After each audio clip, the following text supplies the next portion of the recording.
Bienvenidos a una nueva inmersión profunda. La verdad es un gusto enorme estar aquí para explorar ideas que, francamente, tienen la capacidad de sacudir por completo nuestra perspectiva. Hola, ¿qué tal? Sí, estoy convencido de que el tema de hoy es vital. Absolutamente. Y es que quienes nos escuchan seguramente lo notan a diario.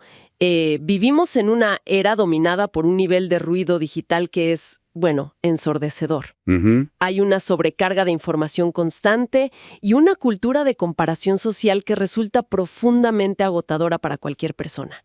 Todo el tiempo hay una pantalla dictando qué desear, cómo verse. ¿O por qué deberíamos sentir indignación hoy exacto? Exacto.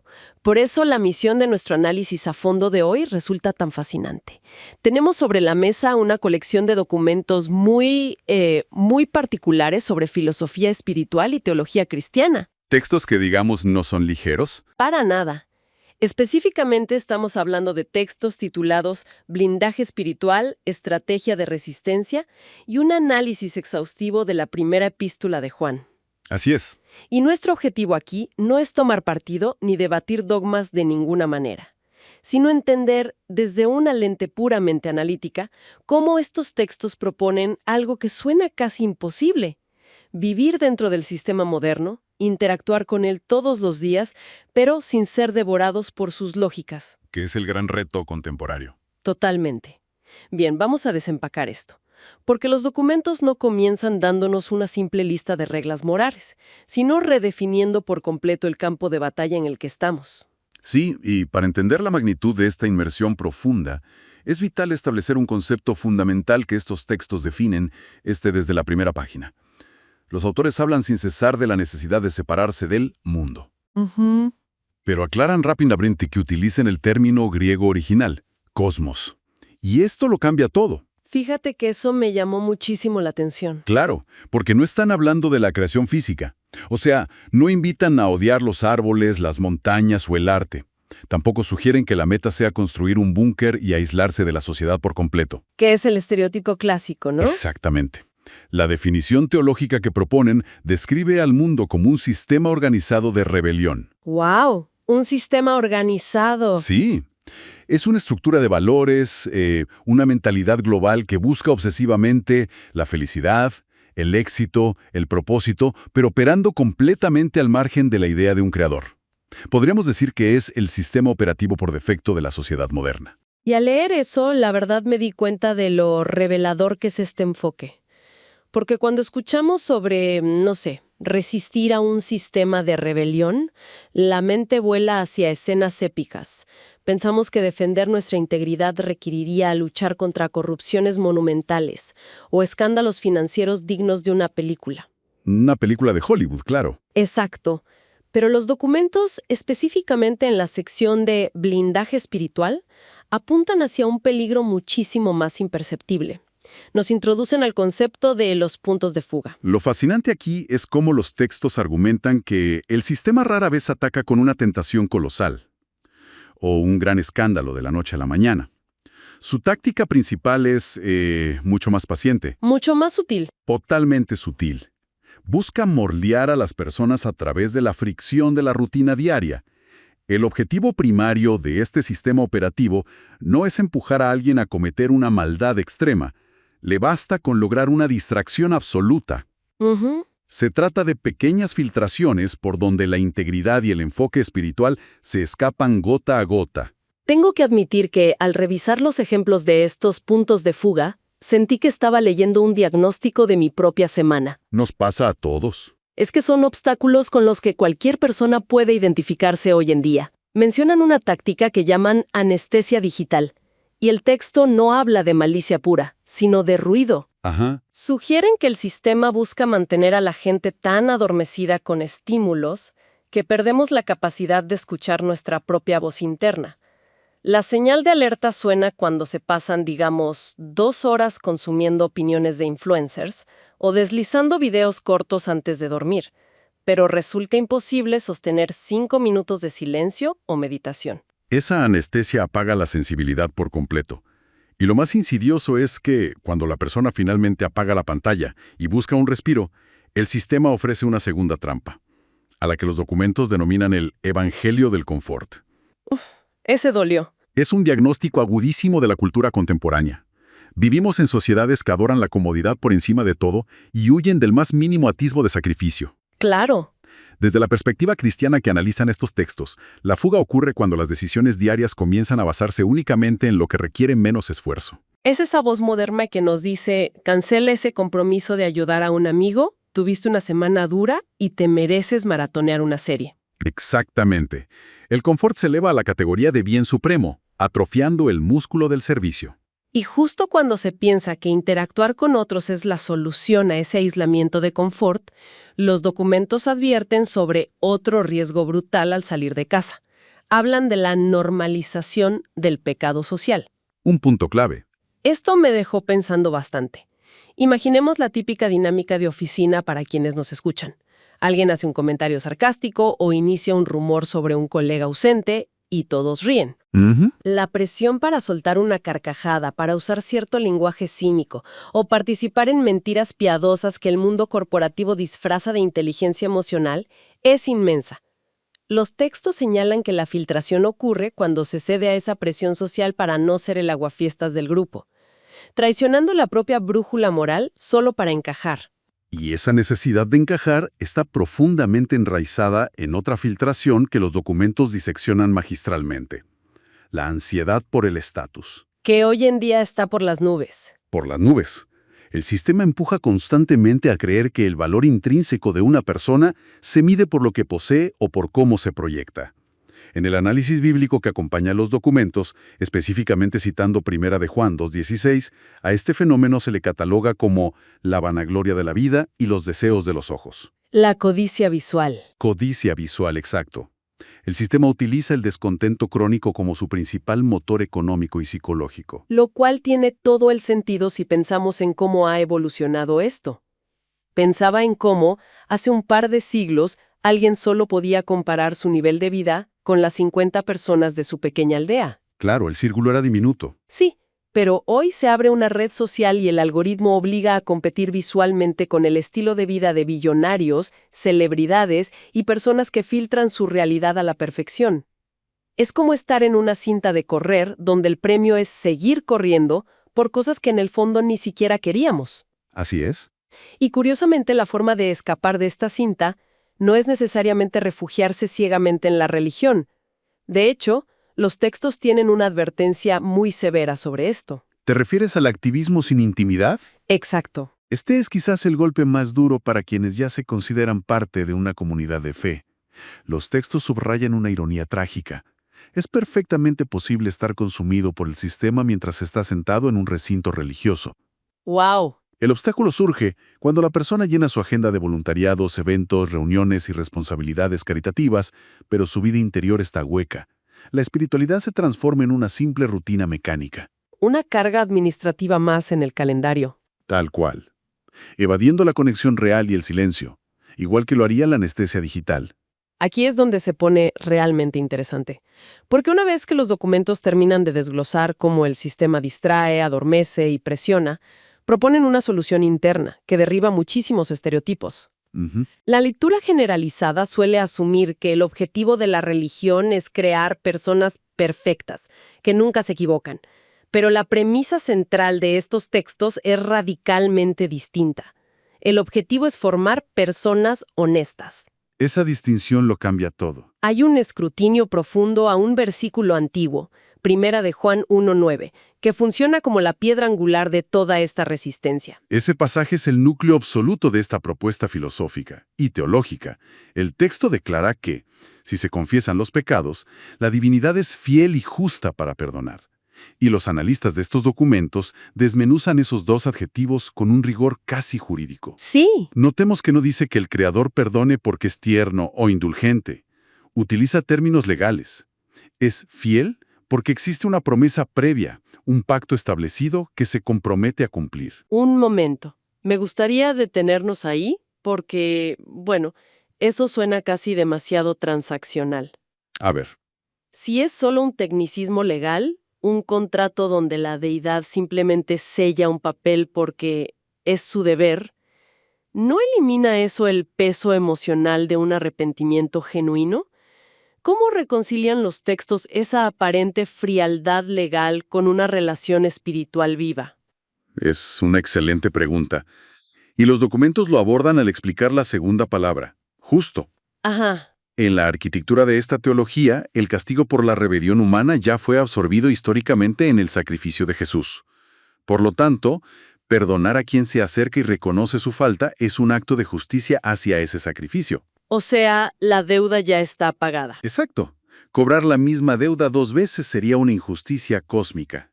Lejos de crear frialdad, esta certeza legal es precisamente lo que libera la relación emocional. Elimina la aterradora carga de tener que ganarse el perdón mediante penitencias o manipulación emocional. Claro. La persona no tiene que convencer a Dios de que la perdone basándose en la intensidad de sus lágrimas, sino descansar en una transacción objetiva basada en la verdad. ¡Wow! Visto así, es un contraste antropológico gigantesco. Los textos explican que la reacción instintiva de la mente humana, la que ha operado bajo las reglas del sistema del mundo desde el principio de los tiempos, es la negación. Es nuestra defensa natural. Sí, se comete un error y automáticamente se busca a quién culpar, se oculta la evidencia o se racionaliza la conducta. En cambio, en este marco de pensamiento, la verdadera marca de madurez no es una racha impecable de perfección, sino la velocidad implacable con la que alguien asume la responsabilidad de sus actos. Si conectamos esto con el panorama general de los textos, la confesión adquiere un significado nuevo. No es un rito de iniciación aislado que ocurre una vez en la vida. Ni una ceremonia anual. Tampoco. Se describe como una postura respiratoria, un modelo de vida continuo. Así como el corazón bombea sangre sin cesar, el hábito de la honestidad brutal interna mantiene la comunión o conexión diaria libre de bloqueos. Ahora, para mantener ese nivel de honestidad y detectar a tiempo esas presiones del sistema, ¿cómo se supone que alguien navegue por esto sin tener un doctorado en teología antigua? Buena pregunta. Los documentos responden a esto introduciendo un concepto que funciona como un sistema de detección de errores interno. Se basan en Primera de Juan 2:27 y hablan de la unción del Espíritu. Básicamente, plantean que cualquier individuo cuenta con un filtro de verdad innato, una especie de alarma silenciosa que se activa cuando escuchamos un discurso, leemos un libro o presenciamos una injusticia que simplemente choca contra la naturaleza de los textos sagrados. Lo que describen es una democratización fascinante de la certidumbre espiritual. Este filtro interno no anula en absoluto la necesidad de mentores, maestros o comunidad.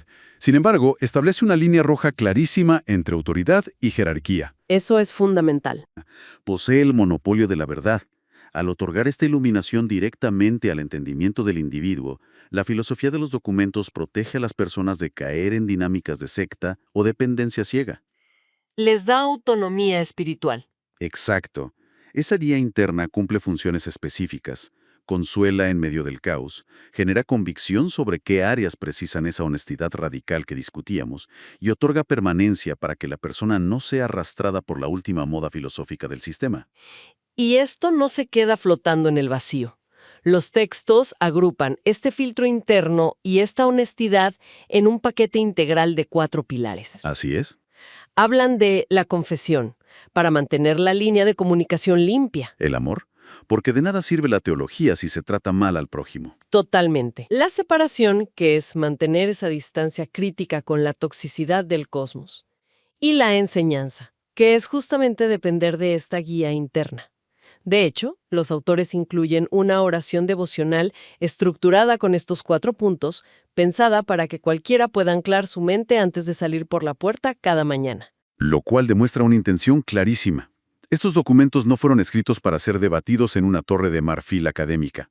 Fueron redactados como manuales de supervivencia operativa. Entonces, ¿qué significa todo esto en el terreno práctico? O sea, si se es alguien que trabaja de lunes a viernes, que lidia con el tráfico, con jefes complicados y con la fatiga del mundo moderno, ¿cómo se aplica esto? Afortunadamente, los documentos aterrizan en la sección de estrategias de resistencia.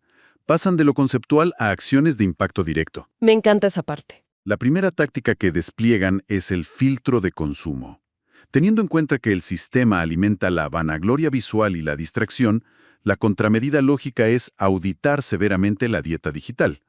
No sugieren tirar el celular a la basura, claro, Sería poco realista. sino establecer límites inflexibles frente a contenidos, series o música que glorifican la avaricia, la deslealtad o la explotación. Es tomar el control consciente sobre la propaganda del sistema que permitimos entrar en nuestra mente. Y la segunda estrategia busca dinamitar directamente nuestro ego y esa ansiedad por el estatus de la que hablábamos. La llaman redefinir el éxito. Miren que esta es contraintuitiva. Mucho. En una sociedad que constantemente evalúa la valía basándose en el saldo de la cuenta bancaria o el modelo del auto, los textos proponen una táctica agresiva: la generosidad radical. Dar dinero, tiempo o recursos de manera intencional e incluso incómoda. Funciona como un cortocircuito para el cerebro. Exacto. Es una manera física y tangible de recordarle a la propia mente que las posesiones materiales no son dueñas de uno y que la identidad reside en algo inquebrantable. Es un sabotaje brillante a la lógica acumulativa del mundo. Luego viene la tercera estrategia, cuidar las alianzas, que aborda el dilema de la convivencia. Ajá. Los documentos exigen un equilibrio que parece contradictorio a primera vista. Rechazan rotundamente la idea de aislarse de quienes no comparten estas creencias, pero exigen mantener una integridad absoluta al interactuar con ellos. Estar en el mundo sin ser del mundo. Así es. El objetivo es estar inmerso en el ecosistema laboral, académico o vecinal, siendo aquel individuo que jamás participa en un fraude, que apaga los chismes de pasillo y que demuestra una ética laboral impecable. Es marcar un contraste por presencia, no por ausencia. Esa idea me vuela la cabeza porque no pide huir de las personas, sino operar con un sistema operativo distinto estando a su lado. Y para lograr esa resistencia en tiempo real, llegamos a mi táctica favorita absoluta de estos textos: la pausa de 5 segundos. Ah, esta es poderosísima. Para quienes nos escuchan, visualicen esto. Es viernes, faltan 5 minutos para salir de la oficina. Reciben un correo electrónico donde un supervisor los copia junto a todo el equipo, culpándolos de un error de manera completamente pasiva-agresiva. Una pesadilla típica. Los dedos ya están flotando sobre el teclado, listos para disparar una respuesta sarcástica e incendiaria impulsada por el orgullo. Los textos nos dicen: alto, detente 5 segundos. Respira. Respira. Y pregúntale a esa guía interna: ¿cómo respondería un ciudadano del reino ante esta provocación? Esos 5 segundos tienen el poder de romper todo el automatismo defensivo de la sociedad moderna. Actúa como una interrupción de patrón psicológico y espiritual. Y esa breve pausa es el preámbulo perfecto para la quinta y última estrategia, que amarra todo el concepto: adoptar una mentalidad de embajador. ¡Qué gran analogía! La analogía geopolítica es insuperable. Un embajador vive físicamente en un país extranjero. Aprende el idioma, come la comida local, respeta las leyes de tránsito y dialoga con los ciudadanos. Sin embargo, su lealtad última, sus valores fundamentales y la agenda que impulsa pertenecen a otra nación, a otro soberano. Dejamos de ser consumidores de la cultura para convertirnos en representantes. Ese es el núcleo de la estrategia de resistencia.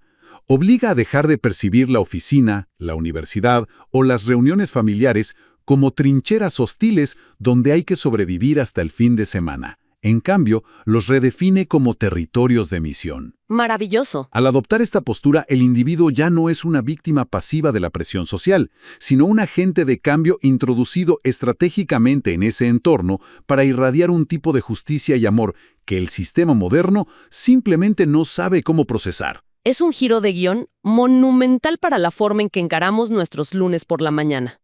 Al recapitular el volumen de sabiduría extraída de estos textos, queda clarísimo que no estamos ante un simple código de conducta moralista diseñado para generar culpa. Para nada. Lo que hemos analizado hoy es una propuesta de transformación de identidad profunda. Es aceptar el rol de extranjero residente en una maquinaria social y económica diseñada para la rebelión. Y nos equipa con herramientas inmensamente pragmáticas. Usar la honestidad brutal de la confesión para no cargar con un archivo de culpas y confiar en ese radar interno como filtro de verdad. Resulta innegable cómo esta cosmovisión puede operar como el antídoto definitivo contra la asfixiante presión de rendir, la fatiga de aparentar y esa moralidad de plástico tan moldeable que impera en la modernidad. Todo este análisis sobre la honestidad, el estatus y el perdón nos dirige hacia un punto culminante. Esto plantea una pregunta importante. Un pensamiento final que los propios documentos dejan resonando, casi como un desafío silencioso para la mente de quien los lee. A ver, Hoy exploramos cómo la confesión requiere asumir nuestra responsabilidad rápidamente y cómo el perdón desde esta perspectiva teológica es un hecho consumado legalmente por la justicia y fidelidad del Creador, sin depender de nuestras flagelaciones emocionales. sí. Entonces, la reflexión profunda para cada persona que nos escucha es esta.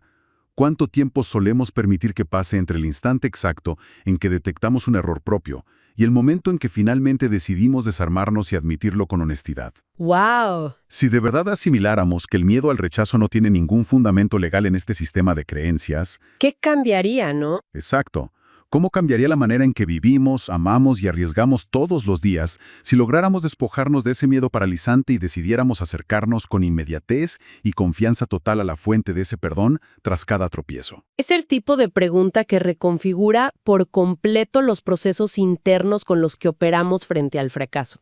Sin duda, una idea para seguir masticando mucho después de hoy. Y con esta reflexión cerramos nuestra inmersión profunda.